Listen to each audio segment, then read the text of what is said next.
Hello everyone, मैं हूं श्रुति राय और आप सभी का वेलकम करती हूं आज के इस सेशन पे हमारे जो कि सिंपल ऑप्शन स्ट्रेटजीज के ऊपर, जिसके स्पीकर है हमारे senior research analyst mister Anshul Jain. तो सर, मैं आपका वेलकम करती हूँ ताकि आप सिंपल ऑप्शन स्ट्रेटजीज को हमारे ट्रेडर्स को समझा सके, ताकि वो अच्छे से ट्रेड कर सके। तो sir, I welcome to you and over to you. Thank you Shruti. Good morning everybody. Of late अगर ऑप्शंस आपने डेटा ट्रैक किया होगा तो एक्सचेंज का मोर देन 80% टर्नओवर जो है वो फ्यूचर्स एंड ऑप्शंस के सेगमेंट में हो रहा है और उसका 70%, मोर देन 70-75% इंडेक्स के अंदर ट्रेड होता है। और इंडेक्स के वॉल्यूम्स को अगर आप बाइफिकेट करें तो मोर देन 70-75% वॉल्यूम्स जो हैं वो ऑप्शंस के अंदर में होते हैं। तो ऑप्शंस एक बड़ा सेगमेंट है और लीस्ट समझा गया सेगमेंट है, जिसको लोग एक डार्ट गेम की तरह खेलते हैं कि डार्ट मारा या तो बुलसाई लगा या नहीं लगा, या फिर उसको कैसीनो की तरह प्ले करते हैं। बट अगर आप इसको समझ के प्रॉपरली और ठीक से ट्रेड करते हैं तो ये एक मनी मिंटिंग मशीन भी हो सकती है, जहां हर हफ्ते अगर आप 1% की भी रिटर्न्स निकालते हैं तो ईयर एंड में अगर मैं सिंपल रिटर्न्स कैलकुलेट करूं तो 52 हफ्ते में 52% का रिटर्न होता है, जो इससे कहीं ज्यादा होता है क्योंकि आप अपनी कैपिटल कंपाउंड करते जाते हैं। तो it can be something more than 100% अगर आपका टारगेट बहुत सही है।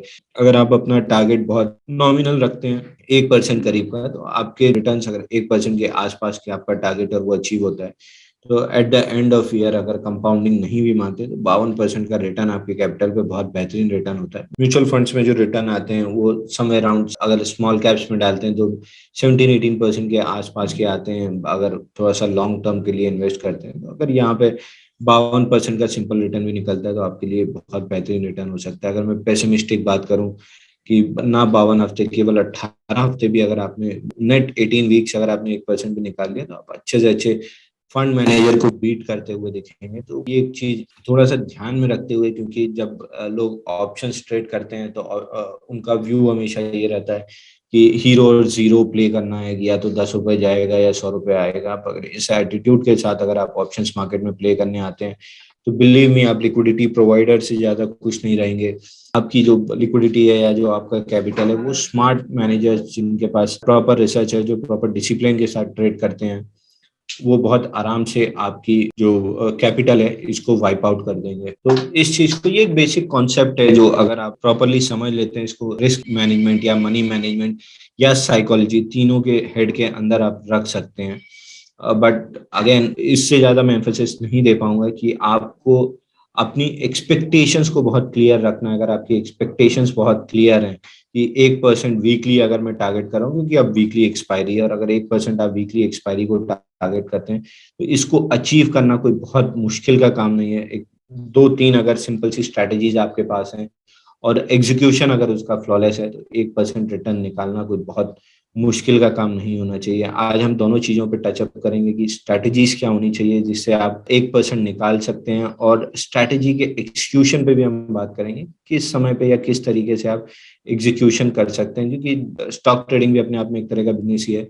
तो बिजनेस में आइडियाज सबके पास होते हैं, बट अगर एग्जीक्यूशन नहीं है तो वो चीज कभी रियलिटी नहीं बन पाती है, वो सिर्फ आपके दिमाग में, आपकी सोच में रह जाती है। तो एग्जीक्यूशन एक पार्ट है जहां आपका फोकस सबसे ज्यादा होना चाहिए। तो स्ट्रैटेजीज हम लोग रन अप कर देंगे फटाफट। स्ट्रैटेजी अगर आप एक पेन पेपर पैड लेके बैठे हैं तो स्ट्रैटेजीज आप नोट कर सकते हैं, या यूट्यूब पे इसकी रिकॉर्डिंग भी मिल जाएगी। बट अगर फोकस आपका केवल 5% स्ट्रैटेजीज पे होगा और 95% फोकस आपका जो है वो अगर एग्जीक्यूशन पे रहेगा, तो मान के चलिए कि 1% वीकली का रिटर्न निकालना एक्सपायरी में आपके लिए कोई बहुत टेढ़ी खीर नहीं होनी चाहिए। तो इसके साथ स्टार्ट करते हैं। यह था 1939।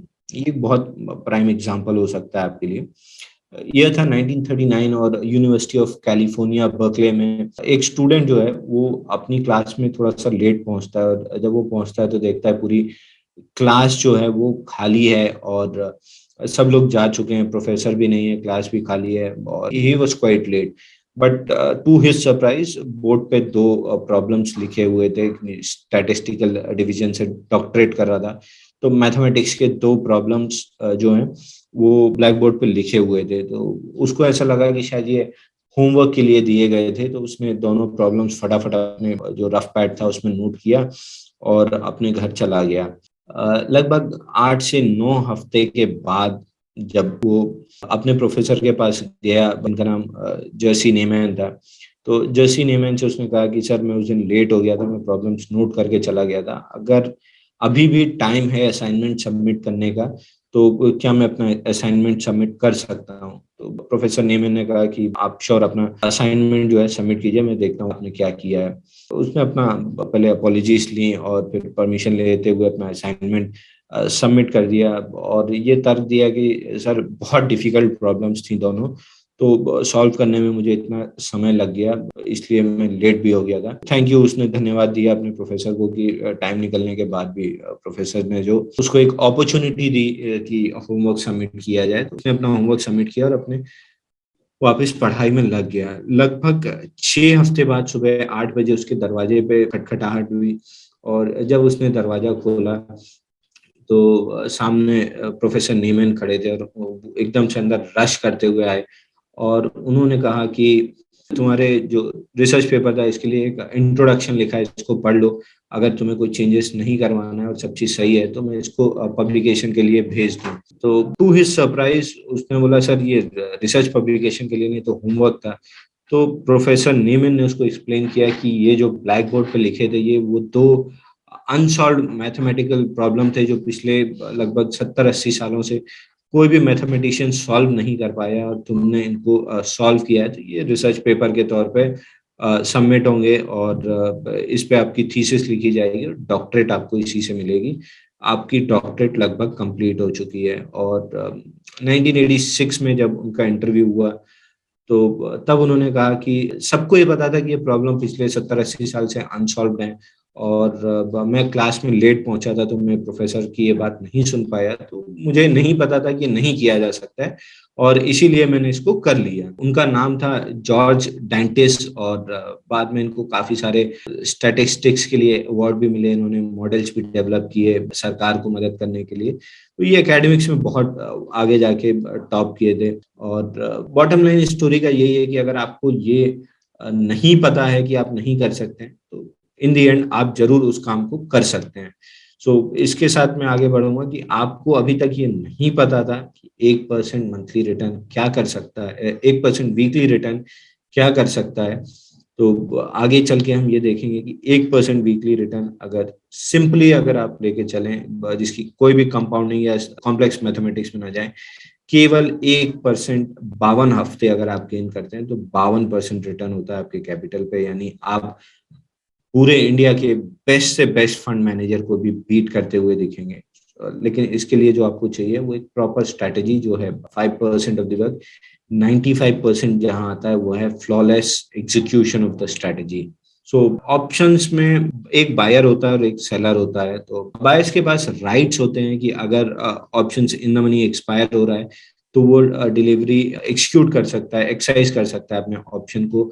और उसके पास अनलिमिटेड प्रॉफिट होती है कि अगर उसने ऑप्शंस बाई किए हैं तो जितना, अगर कॉल ऑप्शन ले लेते हैं कि अगर कॉल ऑप्शन उसने बाई किया है तो उसके पास एक अनलिमिटेड प्रॉफिट का पोटेंशियल होता है।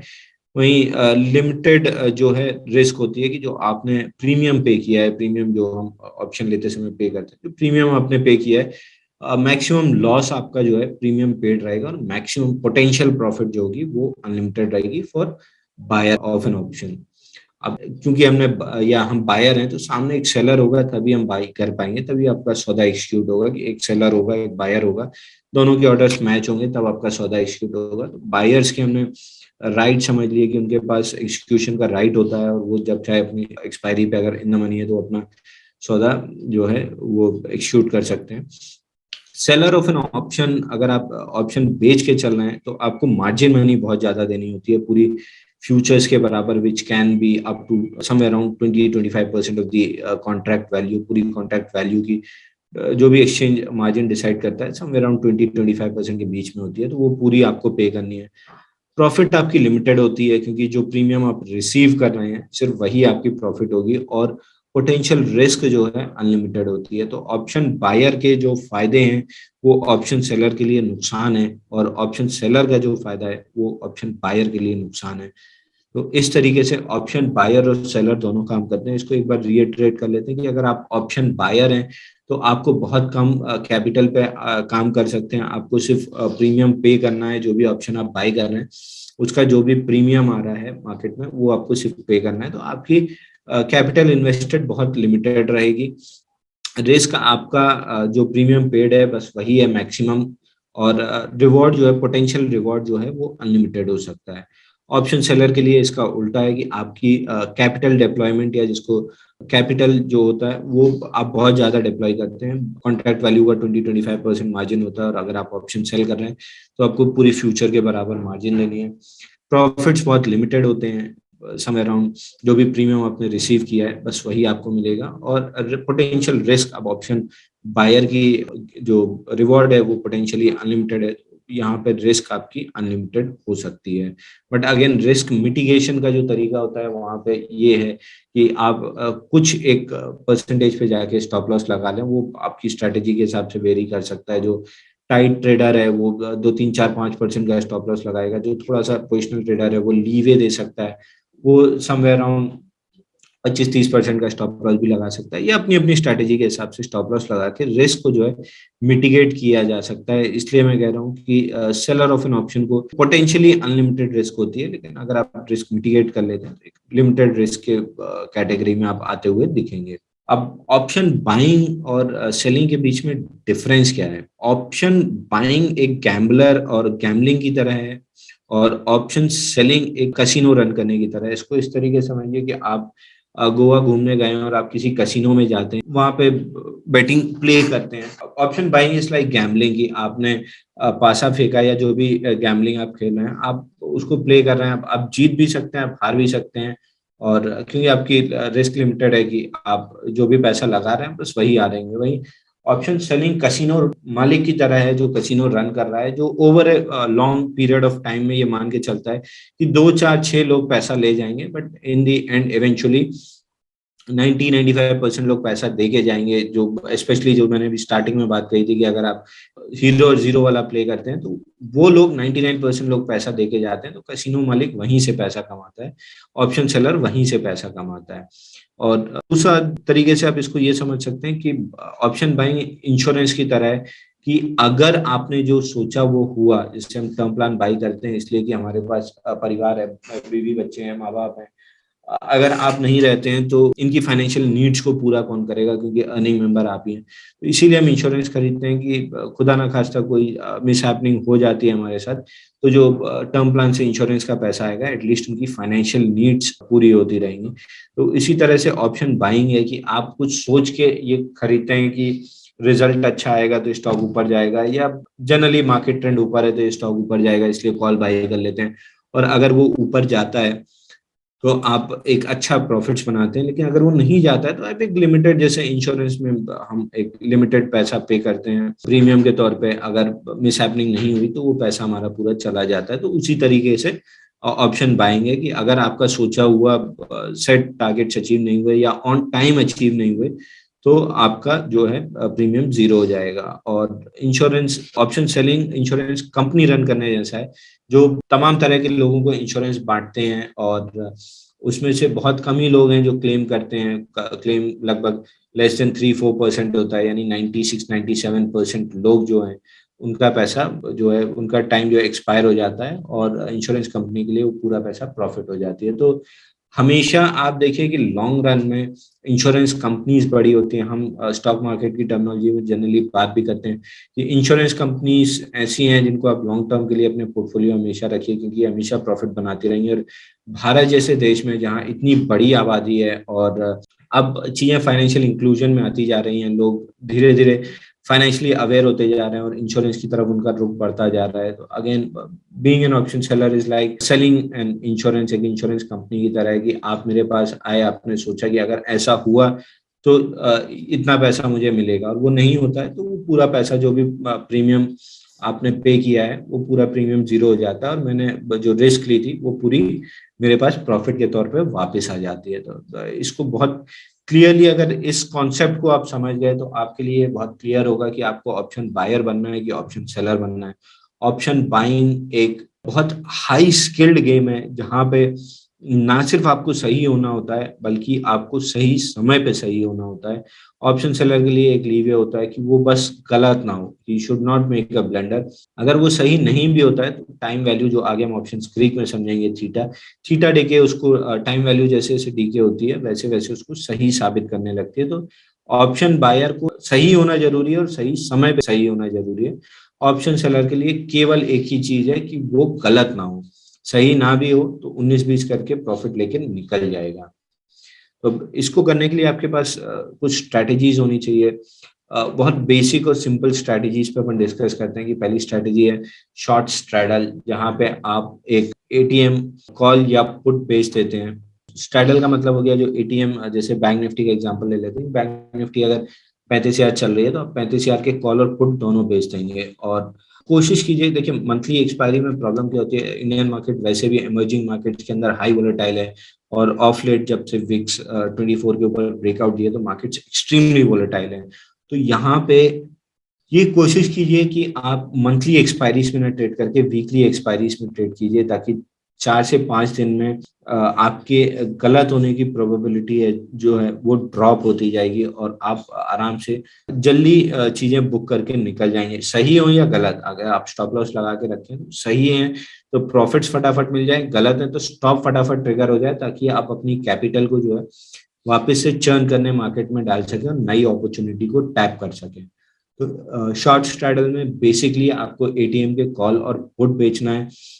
मार्केट में आप प्रॉफिट्स तब बनाएंगे जब मार्केट उसी पॉइंट पे साइडवेज रह जाए। अब इतनी वोलेटिलिटी लास्ट 2 वीक्स में रही है कि हम अपने मॉर्निंग वेबिनार्स और जो यूट्यूब पे प्री मार्केट के वीडियोस रेगुलरली पोस्ट करते हैं उसमें क्लियरली पिछले 2 दिन से मेंशन करते आ रहे हैं कि प्रोबेबली नेक्स्ट वीक जो है वो बहुत हद तक साइडवेज रहने वाला है, और जिसकी शुरुआत फ्राइडे से स्टार्ट हुई थी। तो फ्राइडे का अगर आपने सेशन देखा होगा तो फ्राइडे का सेशन पूरी तरह से ओपनिंग 20-25 मिनट एक वन साइड रैली थी, उसके बाद से पूरे दिन फ्लैट जाके क्लोज हुए थे। तो जिसमें भी 34,600 मार्केट क्लोज हुआ था, 34,600 का जिसने भी स्ट्रैडल बेचा था, धीरे धीरे धीरे करके 9:35 9:40 के बाद से 3:30 बजे तक मार्केट साइडवेज रहा है, और पूरा जो टाइम वैल्यू थी पूरे दिन की वो आपको खाने के लिए मिल गई। तो ऑप्शन सेलर के लिए ये फायदा था कि उसने स्ट्रैडल बेची थी, वो गलत नहीं हुआ, और जब वो गलत नहीं हुआ तो टाइम वैल्यू ने उसको पूरा पैसा उसका पे कर दिया। तो यहाँ पे आपको जो नोट करना है वो आप पेन पेपर अगर लिए हैं तो नोट कर लीजिए। शॉर्ट स्ट्रैडल में आपको एटीएम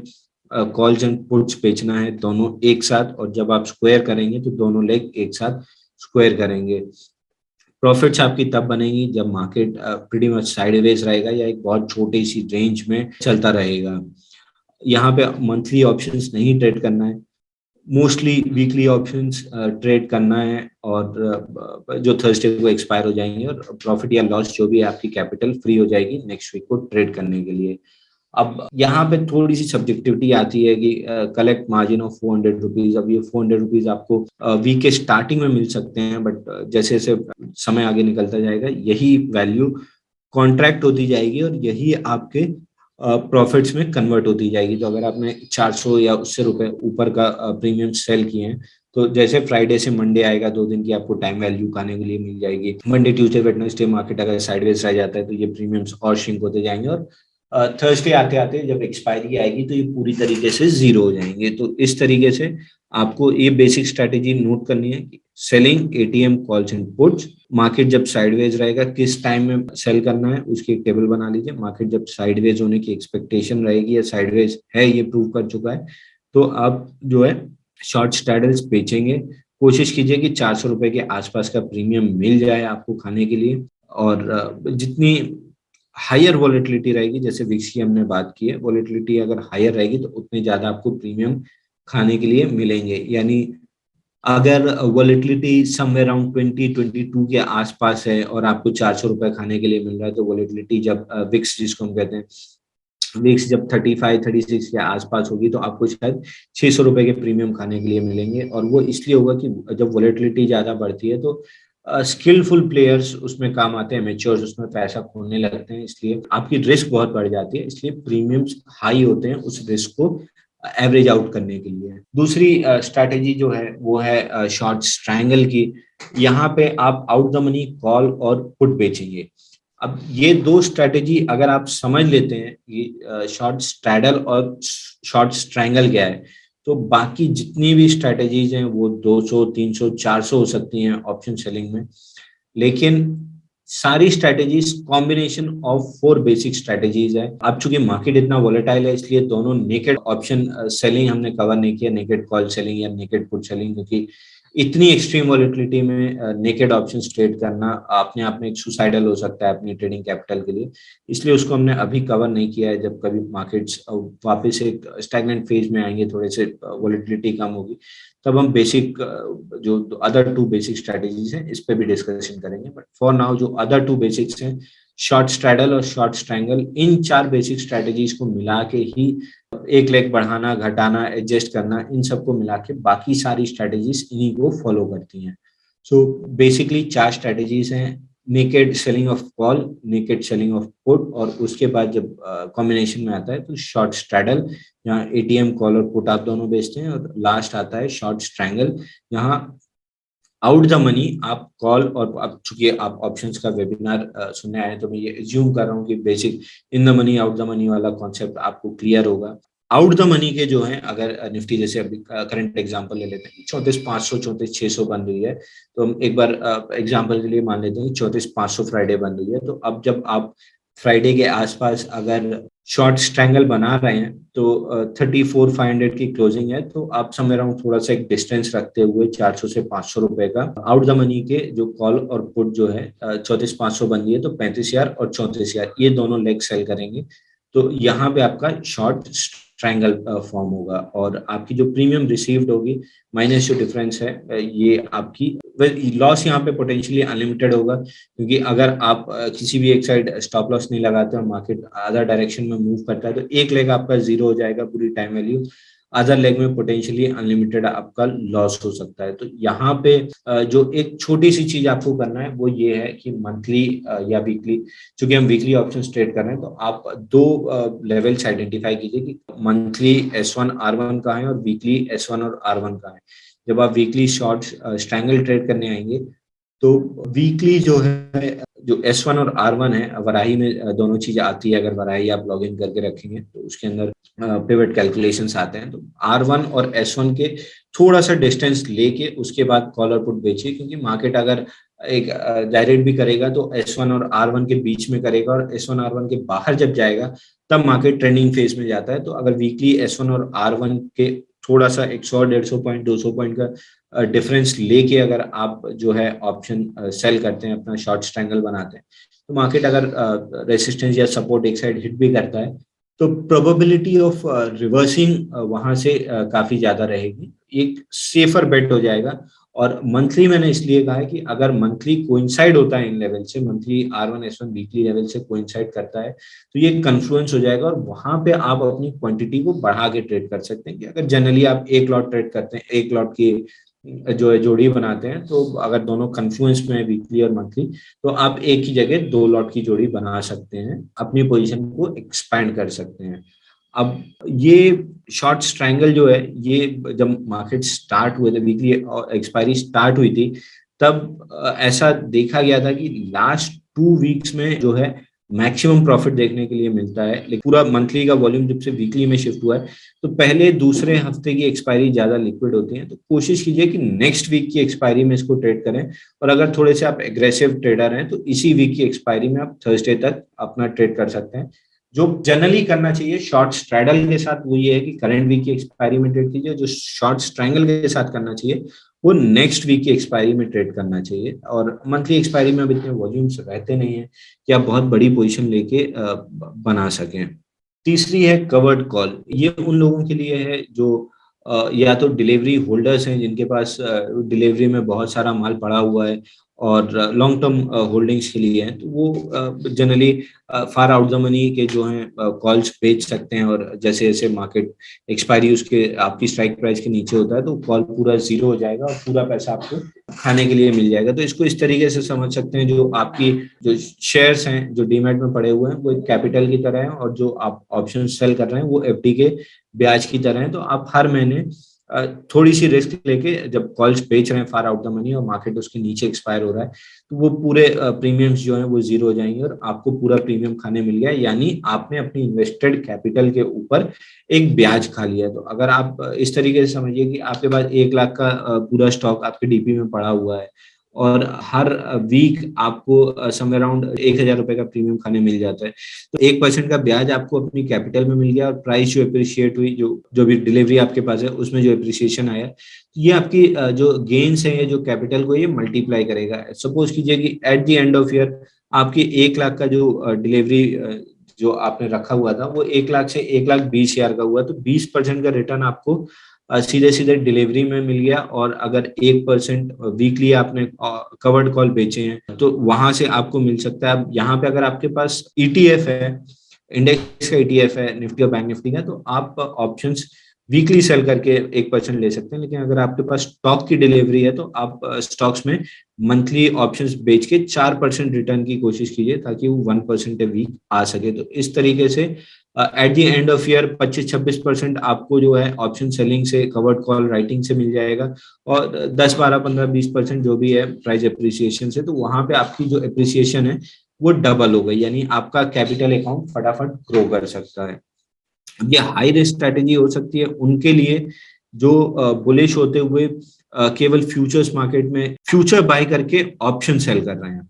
एक स्ट्रेटेजी ये भी होती है, एक थ्योरेटिकल एग्जांपल लेते हैं, हाइपोथेटिकल, कि रिलायंस 2200 का एक लेवल पार नहीं कर पा रहा था और महीनों बाद या हफ्तों बाद एक बड़ी कंसोलिडेशन के बाद रिलायंस ने 2200 का लेवल क्रॉस किया है। तो अब मैं क्या करूंगा, 2200 पे बाई करूंगा, अपना जो भी अप्रोप्रिएट प्राइस एक्शन के हिसाब से स्टॉप लॉस आ रहा है, सपोज कर लेते हैं 2150 आ रहा है, तो मैं 2150 का स्टॉप लॉस लगाऊंगा और अब वेट करूंगा कि ये मार्केट ऊपर जाए और मैं अपनी प्रॉफिट बुक करूं। अब मेरा टारगेट उसमें 2275 का था, तो इसमें एक कवर्ड कॉल स्ट्रेटेजी ये भी हो सकती है कि मैं 2200 पे फ्यूचर बाई करूं, 2150 का स्टॉप लॉस लगाऊं और मैं 2300 का कॉल बेच दूं, क्योंकि 2275 मेरा टारगेट था। तो जैसे जैसे मार्केट ऊपर जाता जाएगा मेरे को फ्यूचर्स प्रॉफिट देता जाएगा और जो मैंने कॉल बेचा हुआ है वो एक्सपायरी पे अगर 2300 के नीचे रह जाता है रिलायंस और एक्सपायरी हो जाती है, तो जो 10-12 रुपए मैंने प्रीमियम वहां पे लिया था ऑप्शन सेल करके वो भी मुझे मिल जाएगा। तो यहाँ 75 रुपए का प्रॉफिट मुझे फ्यूचर्स पे हो जाएगा और वहाँ 10-12 रुपए का जो भी कॉल मैंने सेल किया है, तो इस तरीके से मेरी प्रॉफिट इंटेंसिफाई होती हुई दिखेगी। यहाँ पे रिस्क एक ही चीज आती है कि अगर 2300 रुपए के ऊपर निकल गया तो पहली रिस्क आती है कि आपका जो है अपसाइड कैप हो गया, क्योंकि आपने कवर्ड कॉल किया है, तो कवर्ड कॉल में जो भी स्ट्राइक आपने बेची है वहां पे जाके आपकी जो है प्रॉफिट कैप हो जाएगी। उसके बाद वो 25-2600 कुछ भी चला जाए आपकी प्रॉफिट 2300 पे कैप रहेगी, क्योंकि फ्यूचर्स में हर होने वाले 1 रुपए प्रॉफिट को ऑप्शन में होने वाले लॉस से कंपनसेट कर दिया जाएगा। तो यहाँ पे ये रिस्क अगर आप लेके चलते हैं तो आपको एक एडिशनल बेनिफिट मिल सकता है अगर आपके बेचे हुए स्ट्राइक को मार्केट सरपास नहीं करता है। अगली जो स्ट्रेटेजी आती है वो पुट कैलेंडर स्प्रेड की आती है। ये एक बुलिश स्ट्रेटेजी है जहाँ पे आप अगेन यहाँ पे दो चीज आप कर सकते हैं। अगर थोड़ा सा ये एग्रेशन लेवल पे डिपेंड करता है, अगर आप थोड़े से कम एग्रेसिव हैं तो आप मंथली बेच सकते हैं, बट मैं ये कहूंगा जो एक पिछले 1.5 साल या 2 साल में कह लीजिए अब कोविड के बाद से जो देखा गया है कि अगर आप वीकली एक्सपायरी तक सीमित रहते हैं तो 4 दिन में आपके प्रॉफिट या लॉस जो भी है, स्टॉप्स ट्रिगर होना है या आपको प्रॉफिट देना है, दोनों 4 से 5 दिन में खत्म हो जाता है और आपकी कैपिटल फ्री हो जाती है। तो टू दी प्रोस्पेक्टिव एक लेस एग्रेसिव ट्रेडर के हिसाब से यहाँ पे मंथली लिखा हुआ है, बट बी दैट एक एक्स्ट्रा माइल, एक एक्स्ट्रा स्टेप कैरी कीजिए, थोड़ा सा एग्रेसिव रहिए ट्रेड करने में with N aggressive stop loss strategy. आपने स्टॉप लॉस को काटने में जितना ज्यादा आप एग्रेसिव रहेंगे उतना आसान होगा आपको अपनी कैपिटल को रोटेट करके प्रॉफिट बनाना। तो इसमें एक ही चीज है कि आप करंट वीक के जो है वो पुट्स बेच दीजिए। अब आपकी व्यू तेजी का है तो आप करंट वीक का जो है पुट बेचिए। जैसे अभी मार्केट 34,500 बैंक निफ्टी जाके क्लोज किया और हम एक्सपेक्ट कर रहे हैं कि अगर नेक्स्ट वीक में जो बैंक निफ्टी है वो 34,500 के ऊपर ही एक्सपायर होगी, बीट 35,000, 35,500, 36,000, एनीथिंग। अगर हमारा व्यू ये है कि 34,500 की क्लोजिंग है और 34,500 के ऊपर एक्सपायरी होगी, तो आप कवर्ड पुट में 34,500 या 34,500 के नीचे के कोई भी करंट वीक के पुट्स बेच दीजिए और नेक्स्ट वीक के पुट्स जो हैं वो बाई कर लीजिए। उससे होगा ये कि आपकी जो है एक रिस्क लिमिटेड हो जाएगी और रिवॉर्ड जो प्रीमियम आपने नेट अचीव किया वो रहेगा और नेक्स्ट वीक आते आते जब थर्सडे एक्सपायरी आएगी तो आपका जो करंट वीक का पुट जो आपने बेचा हुआ है ये जीरो हो जाएगा, और नेक्स्ट वीक का पुट जो आपने बाय किया वहां आपको थोड़ा सा लॉस होगा, जो कंपनसेट हो जाएगा यहाँ के प्रॉफिट से ज्यादा। यानी आप जो करंट वीक बेचेंगे वहां पे इतना प्रॉफिट होगा जो आपके नेक्स्ट वीक के सेल लेग को कंपनसेट करते हुए नेट बेसिस पे प्रॉफिट दे सके। अब ये थोड़ी सी कम प्रॉफिट वाली स्ट्रेटेजी है, बट इसमें रिस्क भी उतना ही कम होता हुआ दिखेगा।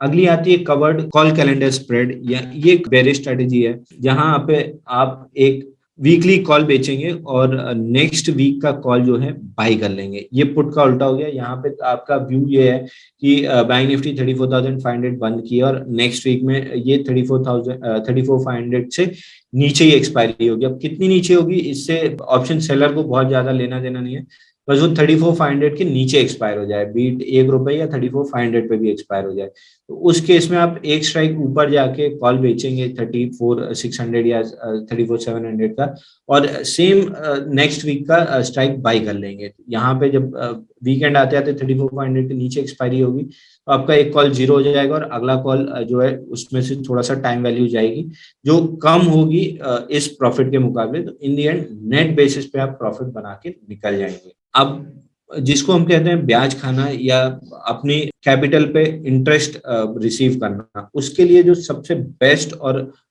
Risk defined lowest risk strategy है वो है आयरन कॉन्डोर।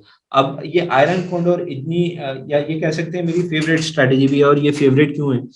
क्योंकि कोई भी मनी मैनेजर या पीएमएस मैनेजर जिसके पास ये मैंडेट होता है कि वो कैश पे भी रह सकता है, तो अब अगर पीएमएस मैनेजर अगर मार्केट 6 महीने एक न्यूट्रल फेस में है या हल्का सा स्लो डाउनवर्ड ड्रिफ्टिंग है, तो वो डिलीवरीज बाई करके पीएमएस में नहीं रख सकता, क्योंकि वहां पे उसको ये एक ड्रॉ डाउन देखने के लिए मिलेगा और उसकी परफॉर्मेंस पे इफेक्ट जाएगा। जबकि वो कैश पे अगर बैठा रहेगा तो उसको ज्यादा पैसा मिलेगा। तो वहां पे जाके पीएमएस मैनेजर्स या इस तरह के फंड मैनेजर्स जो हैं वो आयरन कॉन्डोर अप्लाई कर देते हैं कि आपकी कैपिटल डिप्लॉयड है, रिस्क बहुत लिमिटेड है और आपका इंटरेस्ट रिसीव होता रहेगा। तो अगर 6 महीने में मार्केट कहीं भी नहीं गया तो डिलीवरीज में लॉस करने की जगह 6 महीने तक ये छोटे छोटे प्रीमियम्स रिसीव करते जाएंगे, तो ये अल्फा जनरेट करेगा उनके लिए। और जब मार्केट उनके डायरेक्शन में आएगा तो वो वापस से इक्विटीज में या जो भी उन्हें कमिट किया है कि जिस सेगमेंट में वो ट्रेड करेंगे उस सेगमेंट में वो अगेन एग्रेसिव जाना चालू करते हैं। तो जो न्यूट्रल फेज है 6 महीने का, जहाँ पे कुछ नहीं होना था, आप या तो डिलीवरी लेके एक ड्रॉ डाउन एक हिट लेते या फिर आप कैश पे बैठे रहते, तो आपका पैसा आइडियल रहता है। तो यहाँ पे उन्होंने अल्फा जनरेट कर लिया है। इसमें आपको करना क्या है, ये कि लोएस्ट रिस्क स्ट्रेटेजी है लेकिन लोएस्ट रिवॉर्ड भी स्ट्रेटेजी है। यहाँ पे आप आउट द मनी के कॉल और पुट बेच देंगे और फार आउट द मनी जाके कॉल और पुट बाय कर लेंगे। यानी अगर 34,500 बैंक निफ्टी चल रही है तो आप 200 पॉइंट डिफरेंस पे 34,700 और 34,300 की स्ट्राइक पे एक स्ट्रैंगल बनाएंगे और 200 पॉइंट और दूर जाके 34,900 और नीचे 34,100 के ऑप्शंस बाई कर लेंगे, ताकि आपकी जो रिस्क है वो लिमिटेड हो गई और जो प्रीमियम रिसीव्ड हो गया ये आपकी प्रॉफिट्स हो जाएंगी। एट दी एक्सपायरी चारों चीज जीरो हो जाएंगी और नेट में जो आपने प्रीमियम रिसीव किया है वो आपकी प्रॉफिट होगी। अगली स्ट्रेटेजी आती है आयरन फ्लाई की। ये थोड़ी सी एक अगेन मैंने स्टार्टिंग में कहा था कि 4 बेसिक स्ट्रेटेजीज हैं: naked call selling, naked put selling, या फिर शॉर्ट स्ट्रैंगल और शॉर्ट स्ट्रैडल। अगेन जितनी भी हमने आगे स्ट्रेटेजी डिस्कस की हैं उनके वेरिएबल हैं, और ये भी उसका एक वेरिएबल है कि आप एटीएम स्ट्रैडल जो है वो सेल करेंगे और ओटीएम स्ट्रैंगल आप बाई करेंगे। इसको आयरन फ्लाई कह सकते हैं। इसमें बीच की जो बॉडी होगी, जो स्ट्रैडल है, वो दोनों सेम स्ट्राइक की होगी। अगर 34,500 जैसे चल रहा है तो अब 34,500 के जो है कॉल और पुट दोनों बेच देंगे, तो ये आपका एटीएम स्ट्रैडल सेल हो गया। और स्ट्रैंगल जो हम स्टार्टिंग में सेल की बात करते हैं वो स्ट्रैंगल आप बाई करेंगे, तो एक 300-400 पॉइंट डिफरेंस जाके 35,000 का आप जो है यहाँ एक स्ट्राइक खरीद लेंगे और यहाँ पे 34,000 का। तो 4 लेग स्ट्रेटेजी हो गई, बीच में 2 आपके कॉमन हो गए, एट द मनी कॉल और पुट आपने बेचे हैं, और 500 पॉइंट दूर के एक सिमिलर डिस्टेंस के आउट द मनी आपने कॉल और पुट बाई कर लिए। तो यहाँ पे रिस्क लिमिटेड हो गई कि ये जो 500 पॉइंट इधर या 500 पॉइंट इधर, ये आपकी रिस्क डिफाइंड हो गई। आपका जो प्रॉफिट है वो डिफाइंड है, जो प्रीमियम आपने रिसीव किया है वो आपका प्रॉफिट हो गया। आप लिमिटेड रिस्क लिमिटेड प्रॉफिट के साथ ट्रेड कर रहे हैं। एक्सपायरी के आखिरी 2 दिन में ये स्ट्रेटेजी बहुत फायदेमंद होती है कि प्रीमियम्स बहुत तेजी से गिरते हैं, तो फार आउट द मनी जो आप बाई कर रहे हैं उनके प्रीमियम्स बहुत कम होते हैं, और एट द मनी जो आप बेच रहे हैं इनके प्रीमियम्स हाई होते हैं। तो ये जो आपने बाई किया है उसका जो पेमेंट आपने किया है उसको काटने के बाद भी आपको एक हेफ्टी अमाउंट रिसीव होता है इन दो एटीएम को सेल करके, कि 1% वीकली का रिटर्न जनरेट किया जा सके। अब पूरी चीज को समझने के लिए एक चीज जो बहुत इंपॉर्टेंट है वो है ऑप्शंस के ग्रीक्स। देखने में आपको बहुत ज्यादा ये एक बड़े लग सकते हैं, कॉम्प्लेक्स लग सकते हैं, लेकिन ऐसा है नहीं। अगर आप बहुत बेसिक टर्मिनोलॉजी इसकी समझ जाएं तो आपके लिए बहुत चीजें क्लियर हो जाएंगी। डेल्टा सिर्फ ये मेजर करता है कि हर 1 रुपए, मैं अगेन इसके डेफिनेशंस में नहीं जा रहा हूँ, जो थियोरेटिकल बुक के डेफिनेशंस है, मैं एक मोटी लैंग्वेज में आपको बता दे रहा हूँ कि अगर कोई भी स्टॉक, जैसे बैंक निफ्टी, अगर हम या रिलायंस का एग्जांपल ले लेते हैं कि रिलायंस का कोई भी स्ट्राइक हमने जो सेलेक्ट किया है तो उसका डेल्टा ये बताएगा कि रिलायंस के कैश मार्केट में 1 रुपए मूवमेंट आने पे आपके ऑप्शन के अंदर कितना मूवमेंट आता है। जनरली आप ये देखते हैं कि आपने बैंक निफ्टी का या कोई भी स्टॉक का ऑप्शन बाय किया, वो 10% बढ़ गया, लेकिन आपके ऑप्शन में मुश्किल से 2-5% की मूवमेंट आई, या उस अप्रोप्रिएट में मूवमेंट नहीं है जितनी आपने एक्सपेक्ट की थी कि ये 10% बढ़ा है तो मुझे कम से कम 7-8% रिटर्न मिलना चाहिए। वहां प्रॉब्लम ये हुई कि आपने वो स्ट्राइक नहीं सेलेक्ट की जिसका डेल्टा 0.8 था, यानी वहां 10% चला तो यहाँ 8% चले ऑप्शन आपका। हमेशा अगर आप ऑप्शन ट्रेड कर रहे हैं तो पहले एक बार डेल्टा चेक कर लीजिए उसका क्या है। ये आपको इंडिकेट कर देगा कि हर 1 रुपए मूवमेंट पे आपके ऑप्शन के अंदर कितनी मूवमेंट आएगी। अगर डेल्टा 0.5 का है, जो जनरली एटीएम पे होता है, एटीएम का डेल्टा 0.5 है और एटीएम से अगर 10 पॉइंट की मूवमेंट आती है तो आपके ऑप्शन में 5 पॉइंट की मूवमेंट आएगी। यानी रिलायंस अगर 2300 चल रहा है और आपने 2300 रुपए का कॉल लिया हुआ है, वो 2310 होता है, यानी 10 रुपए का अंडरलाइन या कैश मार्केट में मूवमेंट आता है।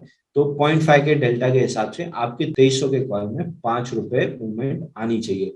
वो 10 रुपए ऊपर गया है तो ये 5 रुपए ऊपर जाना चाहिए। ये बताता है डेल्टा। अब अगला आता है गामा, जिसको केवल समझने के लिए, these are nice to know things.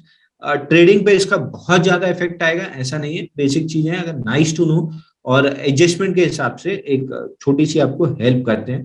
तो इस पे इतना लोड लेने की जरूरत नहीं है कि मुझे ऑप्शन ग्रीक्स नहीं आते हैं या ऑप्शंस ग्रीक पढ़ना बहुत मुश्किल है, मैं नहीं कर पाऊंगा, तो इतना लोड लेने की जरूरत नहीं। बेसिक भाषा में समझिए कि gamma change in delta measure करता है कि अगर आपका रिलायंस 2310 चला गया, 10 रुपए की मूवमेंट आ गई, तो अब जो आपका 0.5 का डेल्टा था वो कितना हो जाएगा, 0.55 हो जाएगा या 0.45 हो जाएगा। तो गामा सिर्फ ये मेजर करता है कि हर अंडरलाइन 1 रुपए की मूवमेंट पे आपके डेल्टा में कितना चेंज आता है। जो बहुत बड़ी मूवमेंट आने पे गामा का असर दिखता है, एक छोटी सी रेंज में अगर मार्केट चलता रहता है तो डेल्टा बहुत ज्यादा चेंज नहीं होता और गामा उसका कोई रोल नहीं रह जाता। चौथे नंबर पे आता है वेगा, जो है वोलेटिलिटी।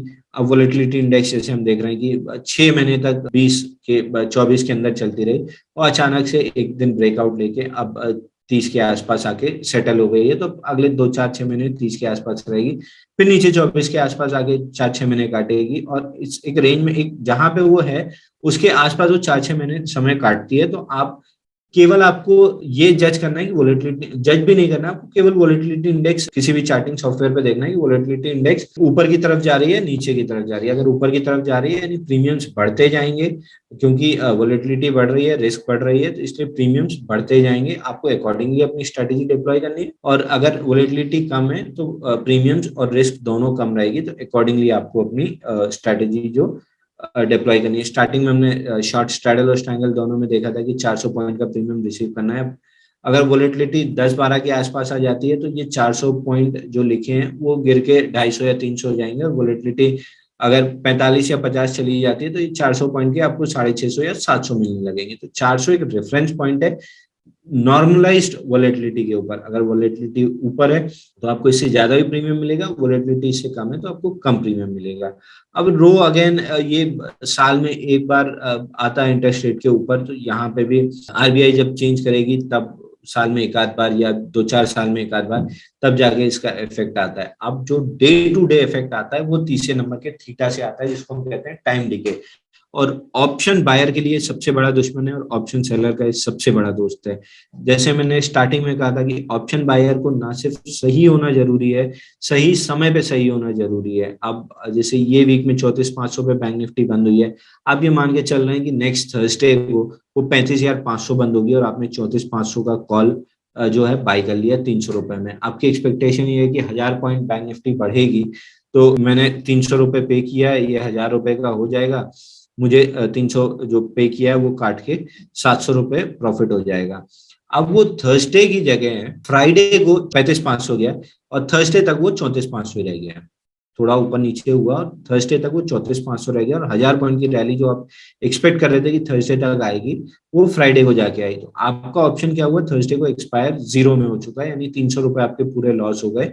और फ्राइडे को 1000 पॉइंट, यानी आप सही थे, आपने 1000 पॉइंट की मूवमेंट प्रेडिक्ट की थी, 1000 पॉइंट की मूवमेंट आई, आप सही थे, लेकिन आप सही समय पे सही नहीं थे। आपको थर्सडे के पहले सही होना था, थर्सडे मार्केट क्लोज होने के पहले आपको सही होना था, आप फ्राइडे को सही हुए। वहीं ऑप्शन सेलर के लिए ये फायदा हुआ कि वो गलत हुआ, लेकिन वो सही समय पे गलत नहीं हुआ। थर्सडे तक उसके पास टाइम था कि वो गलत ना हो, और थर्सडे तक वो गलत नहीं हुआ, तो जो प्रीमियम उसने सेल किया था 300 पॉइंट का, वो पूरा जीरो हो गया और उसको प्रॉफिट मिल गई। फ्राइडे को मार्केट 1000 पॉइंट चल गया, लेकिन तब तक एक्सपायरी हो चुकी थी। ऑप्शन बायर ने जो 300 पे किया था वो जीरो हो गया, मैंने जो रिसीव किया था सेलर के तौर पे 300, वो जीरो हो गया। तो मैं प्रॉफिट में आ गया और अगले दिन मैं गलत हुआ मार्केट में। सो मैं गलत भी हुआ, लेकिन मैं सही समय पे गलत नहीं हुआ, जो एग्जैक्ट समय था मैं उसके बाद जाके गलत हुआ। अब तीसरा केस ये समझ लेते हैं कि दोनों गलत हो जाते हैं, ऑप्शन सेलर भी ऑप्शन बायर भी, मार्केट 34,500 का 34,500 ही रह जाता है, तब भी ऑप्शन सेलर, जो हमने स्टार्टिंग में डिस्कस किया था कि ऑप्शन सेलर बस गलत ना हो, यानी ऑप्शन सेलर ये मान के चल रहा था कि मार्केट नीचे जाएगा, इसलिए उसने कॉल बेच दी थी और मार्केट नीचे नहीं गई, वो 34,500 पे ही एक्सपायर हो गई। तो टाइम वैल्यू थीटा डी के जो है, जिसको टाइम वैल्यू डी के बोलते हैं, उसने आपका ऑप्शन जीरो कर दिया। ऑप्शन बायर वो गलत नहीं था, 34,500 पे उसने मान के चला था कि 35,500 जाएगा और मार्केट वहीं के वहीं रह गई। सो उसका व्यू जो था कि मार्केट ऊपर जाएगा, वो नहीं चला, बट नीचे भी नहीं गया, यानी वो पार्शली गलत नहीं था, बट सही समय पे मार्केट नहीं चला और 34,500 का 34,500 रह गया और उसका प्रीमियम जीरो हो गया। तो इस तरीके से थीटा डी के जो है ऑप्शन बायर के अगेंस्ट काम करता है कि वो अगर सही समय पे सही नहीं होता है तो भी उसके ऑप्शन की वैल्यू जीरो हो जाएगी। और ऑप्शन सेलर के लिए यही फायदा है कि आप बस गलत ना हो, आप सही हो ना हो इससे मतलब नहीं है, आप गलत बस ना हो, तो थीटा डी के जो है अपना काम करते हुए आपको प्रॉफिट में ले आएगा। बस आपको उसको समय देना है कि थीटा डी के अपना काम कर ले। अब ऑप्शंस में या मार्केट्स में जनरली कोई होली ग्रेल होता नहीं है, लेकिन एक चीज है जिसको आप होली ग्रेल की तरह यूज कर सकते हैं, वो है वीवैप। ये बैंक निफ्टी का लास्ट वीक का 3 मिनट का चार्ट है ऑप्शंस का, एक पर्टिकुलर स्ट्राइक है 34,700 के कॉल की। अब देखिए मार्केट साइडवेज मूवमेंट और गाइडेड करता रहा, तो यहाँ पे आपको सिर्फ एक ही चीज देखनी कि जिस भी स्ट्राइक को आपने सेल किया है, चाहे वो कॉल हो या पुट हो, वो इस तरह से डाउन ड्रिफ्टिंग होना चाहिए, वो इस तरीके से डाउन ड्रिफ्टिंग उसका वीवैप होना चाहिए, क्योंकि आप ऑप्शन सेलर हैं, जब ऑप्शन की प्राइस नीचे जाती जाएगी तभी आपको प्रॉफिट होगा। आपने माल 300 रुपए में बेचा, या यहाँ पे मान लेते हैं कि आपने यहाँ पे आगे 1400 रुपए में बेचा है, तो जब तक ये डाउन ड्रिफ्टिंग है तभी तक आपकी प्रॉफिट आएगी।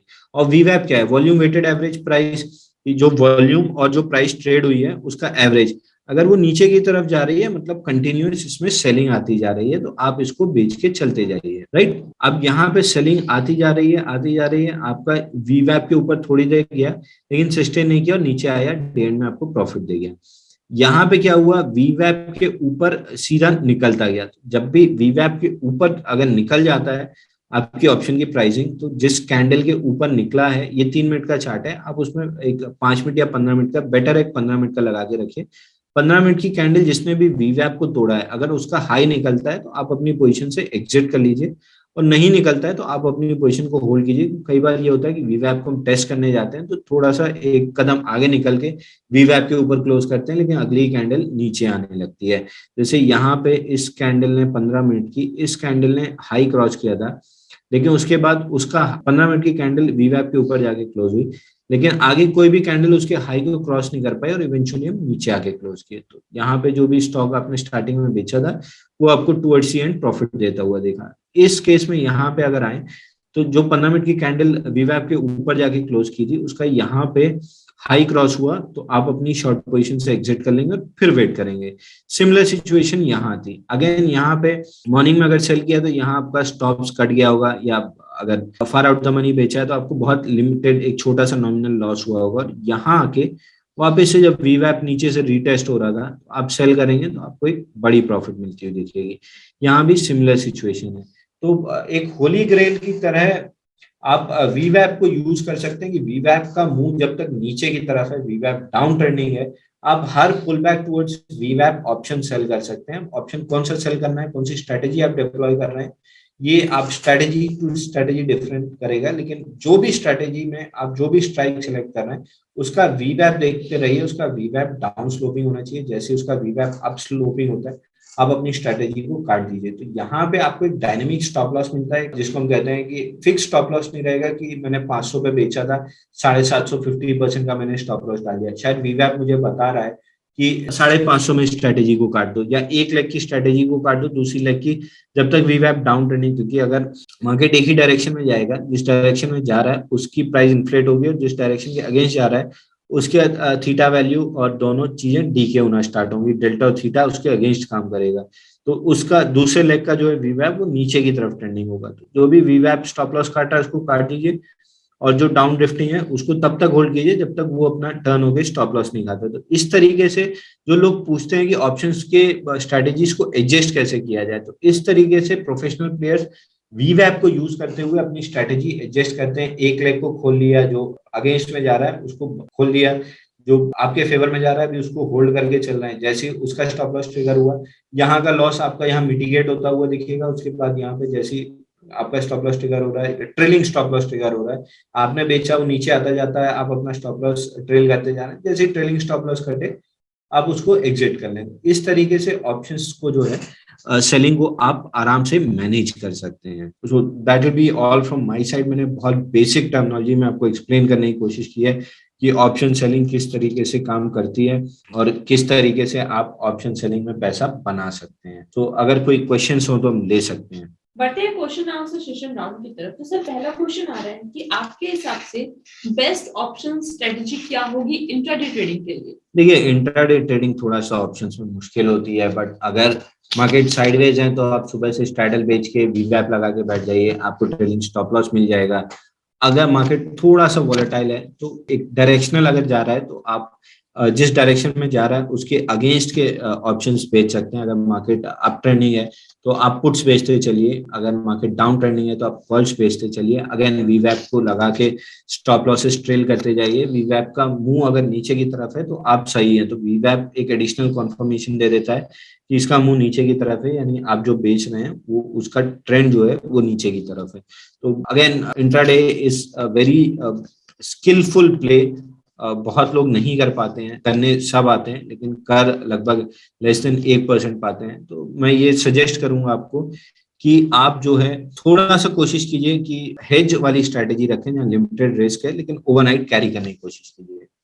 नेक्स्ट क्वेरी आ रही है सर, ट्रेडर जानना चाहते हैं कि वॉल क्रश क्या होता है, फिर व्यू आपका क्या रहेगा? देखिए, अगर जहां तक मैं समझ पा रहा हूँ आप वॉल्यूम की बात कर रहे हैं। वॉल्यूम्स ऑप्शंस के अंदर इतने काम नहीं आते। जब ऑप्शंस ट्रेड करते हैं तो आप साथ में जो भी इंस्ट्रूमेंट आप ट्रेड कर रहे हैं उसका कैश मार्केट या स्पॉट लगा के रखिए।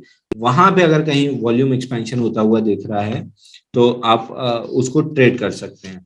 और दूसरी चीज, अगर आप VOL से वॉलेटिलिटी कह रहे हैं तो वॉलेटिलिटी के लिए आप वॉलेटिलिटी इंडेक्स ट्रैक करते रहिए। वॉलेटिलिटी का बेसिक फॉर्मूला ये है कि जब भी वॉलेटिलिटी हाई होगी ऑप्शंस प्रीमियम हाई होंगे, और जब भी वॉलेटिलिटी लो होगी ऑप्शंस प्रीमियम बहुत कम होंगे। तो अगेन जब वॉलेटिलिटी बहुत हाई है तो आप अपनी क्वांटिटी को कम कर लीजिए, क्योंकि आपको हायर प्रीमियम खाने के लिए मिल रहा है। तो नेट में आपका वही आएगा। और वॉलेटिलिटी अगर लो है तो आपके स्टॉप लॉसेस कटने के चांसेस भी कम है, तो अपनी क्वांटिटी को बढ़ा के एडजस्ट। तो वॉलेटिलिटी केवल क्वांटिटी एडजस्टमेंट के लिए आपकी काम आएगी, अगर हायर वॉलेटिलिटी है तो क्वांटिटी कम करके आप सेम रिस्क पे रहेंगे, वॉलेटिलिटी कम है तो क्वांटिटी बढ़ा के आप सेम रिस्क पे आएंगे और रिवॉर्ड भी आपका उसी हिसाब से आता हुआ दिखेगा। नेक्स्ट क्वेरी आ रही है ट्रेडर्स की तरफ से, सर कि स्टॉप लॉस कैसे आइडेंटिफाई करेंगे वो ऑप्शन ट्रेड के लिए? देखिए स्टॉप लॉस के लिए अभी 3 बार हमने ये चीज रिट्रेट की थी कि वीवैप को लगा के रखिए। जो भी इंस्ट्रूमेंट आप ट्रेड कर रहे हैं, अगर वीवैप की दिशा नीचे है यानी आप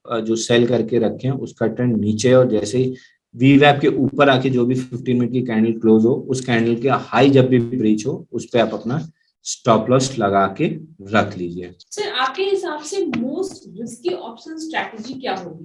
देखिए रिस्क नहीं है तो रिवॉर्ड नहीं है, और जैसे स्कैम 1992 वेब सीरीज में वो कैची डायलॉग था, रिस्क है तो इश्क है। तो रिस्क लीजिए, और जिसको कहते हैं कैलकुलेटेड रिस्क लीजिए। अपने स्टॉप लॉसेस पहले से डिफाइन करके रखिए। अभिमन्यु की तरह चक्रव्यूह में घुसने के बाद चक्रव्यूह से निकलने का रास्ता मत ढूंढिए, क्योंकि हाल वही होगा जो अभिमन्यु का हुआ। अर्जुन बनिए, चक्रव्यूह से निकलने का रास्ता पहले पता होना चाहिए चक्रव्यूह में घुसने से पहले। तो पहले रास्ता एग्जिट का खोज लीजिए। स्टॉप्स आपके कहाँ होंगे? ट्रेलिंग अगर आप कर रहे हैं तो ट्रेलिंग में वीवैप की जो स्ट्रेटेजी हमने दी है, इनिशियल स्टॉप लॉस आप अपने हिसाब से जो भी स्ट्रेटेजी आप ले रहे हैं उसके हिसाब से डिफाइन कीजिए। उसके बाद ट्रेलिंग स्टॉप लॉस आपको वीवैप दे देगा। तो अगेन मैं रिएटरेट करूंगा, और इससे ज्यादा एम्फेसिस में इस पर नहीं दे पाऊंगा कि अभिमन्यु मत बनिए, अर्जुन बनिए। पहले चक्रव्यूह से निकलने का रास्ता आपको पता होना चाहिए, तब आप चक्रव्यूह के अंदर घुसिए। Thank you so much, sir, for sharing your views on simple option strategies. Thank you. Thank you all the investors and traders to YouTube and Zoom application. Hopefully ये ट्रेड सेटअप आप सभी के लिए हेल्पफुल रहेगा। आप सभी हमारा Telegram channel join कर सकते हैं जो कि है लक्ष्मी श्री ग्रुप, जिस पे during the market hours call update होती है from research departmental team, and you can also drop the mail for your queries answer on research@lakshmishri.com. Thank you all and have a very cheerful trading to all.